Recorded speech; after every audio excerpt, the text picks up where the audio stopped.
अस्सलामुअलैकुम दोस्तों। Mega soap serial Punjabi drama जे ईंदड़ नई एपिसोड में छा थींदो ऐं छा थियण वारो आहे, इन सॼी तफ़सीलात ॼाणण खां पहिरियां जेकॾहिं अव्हां असांजे यूट्यूब चैनल ते नवां आहियो त महिरबानी करे असांजे यूट्यूब चैनल खे सब्सक्राइब करे घंटी जे बटन खे प्रेस करे नोटिफिकेशन ते ऑल करे छॾींदा, जीअं हर ईंदड़ नई नोटिफिकेशन सभ खां पहिरियां अव्हां ॿारनि ताईं बावक़्तु पहुची सघे। दोस्तों हाणे हलूं था पंहिंजी मेन ॻाल्हि ॿोल तरफ़। जीअं त mega soap serial Punjabi drama जे ईंदड़ नई एपिसोड में तव्हां ॾिसंदो त वॾेरो चाकर ख़ान पंहिंजे नंढे भाउ रावल ख़ान खे वॾे हॉस्पिटल में खणी वेंदो, छो जो हुनजी तबियत नासाज़ आहे। उनखे बहितर करण लाइ ऐं बहितर ट्रीटमेंट लाइ उनखे कराची खणी वेंदो आहे, उनजी बहितर इलाजु कराईंदो।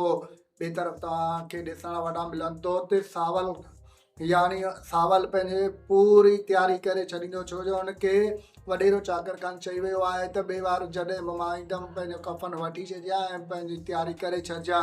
हाणे सावल ख़ान इन तयारी में हूंदो त पंहिंजे ॿारनि खे चवंदो असांखे फुल तयारी हुजे, असां पंहिंजा हथियार तयारु करे छॾियूं, छो जो चाकर ख़ान ते असां ते को बि भरोसो न आहे। उनखे माण्हुनि अहिड़ी तरह त पटी पढ़ाई आहे ऐं अॻु में हुनजे पीउ तवक्कल ख़ान खे बि असां न मारियो, पोइ बि असांजे मथां इल्ज़ाम हणी हुन असांखे घोटु निकाली ॾेई छॾियो ऐं वरी हाणे हुनजे भाउ खे ज़हर ॾिनो वियो आहे ऐं इन ॻाल्हि ते हुनखे यकीन ई कोन थींदो ऐं सॼो हुनजो शक असांजे मथां आहे।